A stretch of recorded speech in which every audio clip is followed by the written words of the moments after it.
তো সাথী চাই বলি উঠাকে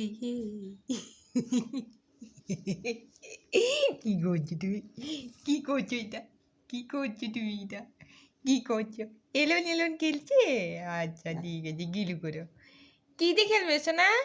তুমি তো বল দিয়ে বিতু পাও, বল দিয়ে বই পাও, তো হাত পায়েই খেলো, হাত পা দিয়েই খেলো সোনা। আর বাথরুমের সামনে কেন? এই এই ঠেঙ্গুচা, সোনা বাচ্চা, যাবে না? যাবি? ঠিক আছে, টিঙ্কু যাবে না। চলো চিঙ্কি মিঙ্কি, আয় তোমরা তো নিয়ে যাই সোনা, ওদেরকে নিয়ে যাই। হ্যালো মিস্টার, নিয়ে যাই এদেরকে। চলো চলো যাই যাই চলো। ইস, যাই খালি খালি উঠে যাবে। কোথায় গেলি কে রে? এদিকে আয় তাড়াতাড়ি, চলো তাড়াতাড়ি তাড়াতাড়ি।